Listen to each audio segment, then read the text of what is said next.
Today we are going to discuss the origin of the term democracy.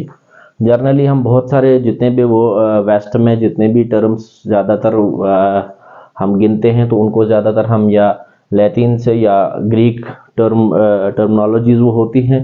तो democracy को भी इसका origin भी जो है हमें एथेन से मिलता है। एथेन और स्पार्टा जो मशहूर सिटी स्टेट्स थी, छोटी छोटी सिटी टाइप स्टेट हुआ करती थी, तो इसका भी हमें ज़हूर मिलता है।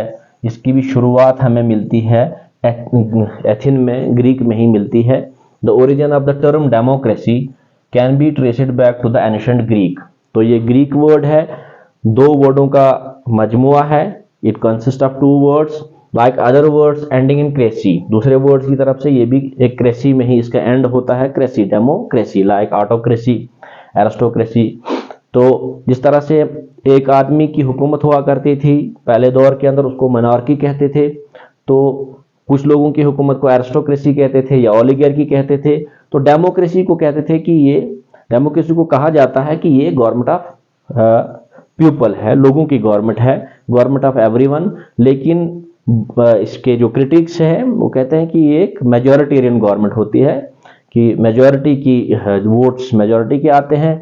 तो ये मेजॉरिटी गवर्नमेंट भी इसके कहा, फॉर्म ऑफ गवर्नमेंट भी कहा जाता है। तो ये दो वर्डों का मजमुआ है, demos referring to the people. Demos Greek के यहाँ पुअर्स को भी कहा जाता था, गरीब को भी कहा जाता था, या जो डिसएडवांटेजेस सेक्शन होता था सोसाइटी का, जिसको कोई फायदा नहीं मिला होता, डिसएडवांटेजेस सेक्शन, उसको भी कहा जाता था। लेकिन फिर पॉलिटिकल डिक्शनरी में जनरली इसे ट्रांसलेट किया गया लोग ही। और कैटोस का मतलब होता है पावर, रूल, कैपेसिटी, कि लोगों को कैपेसिटी है कि ये जो तोला जो एक ही के पास जो कंसंट्रेटेड पावर रहती थी, अभी हर एक के सर पे थोड़ा थोड़ा हर एक को ताज पहना दिया जाए और हर एक से कहा जाए कि तू भी हुक्मरान है, तुझे भी हुक्म, सोर्स ऑफ पावर तो असल तो ही है, सुप्रीम पावर तो तू ही है। तो कैरेटोस का मतलब power, rule, capacity and authority, there by meaning rule of the people. तो डेमोक्रेसी का सिंपली मतलब है कि लोगों की हुकूमत।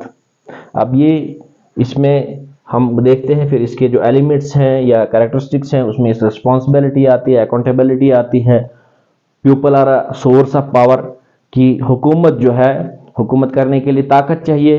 पहले बादशाह अपने बल के बुनियाद पे, अपनी ताकत के बुनियाद पे हुकूमत करता था, लेकिन यहाँ कहा गया नहीं, अब पावर जो है, जरिया जो है, उसका जो है स्टेशन जो है वो लोगों के यहाँ से आएगा। जैसे ये बल्ब लगा हुआ तो इसके पीछे एक पावर ग्रिड लगा हुआ है, वहां से लाइट ऑन की जाती है तो यहाँ रोशनी आती है। तो यहाँ भी कहा गया कि तुम्हारे पार्लियामेंट में जो हुकूमत की रोशनी आएगी वो लोगों से आएगी, सिंपली लोग उसका सोर्स होंगे। फिर डेमोक्रेसी में हम देखते हैं कि डायरेक्ट डेमोक्रेसी इसकी टाइप्स में आती है और इनडायरेक्ट डेमोक्रेसी। और डायरेक्ट डेमोक्रेसी पॉसिबल वहीं ग्रीक में ही उस वक्त थी, उसको डायरेक्ट डेमोक्रेसी कहा जाता है, जहां लोग, people directly participate in the affair of the government. और इनडायरेक्ट डेमोक्रेसी में हम कहते हैं कि आप रिप्रेजेंटेटिव डेमोक्रेसी भी जिसे कहा जाता है, जहां रिप्रेजेंटेटिव्स, लोगों के चुने हुए नुमाइंदे, लोगों को पार्लियामेंट में जाके रिप्रेजेंट करते हैं, उनकी तरफ से उनके अफेयर्स को एड्रेस करते हैं, उसको रिप्रेजेंटेटिव डेमोक्रेसी या इनडायरेक्ट डेमोक्रेसी कहा जाता है। तो जर्नली डेमोक्रेसी का मतलब है ये दो word, it consist of the two words, दो लफ्जों का मजमुआ है, डेमोस विच मीन्स पीपल, लोग, और कैटोस विच मीन्स पावर, मतलब power of the people, authority of the people, generally meaning rule of the people, government of the people, लोगों की हुकूमत, हर एक की हुकूमत।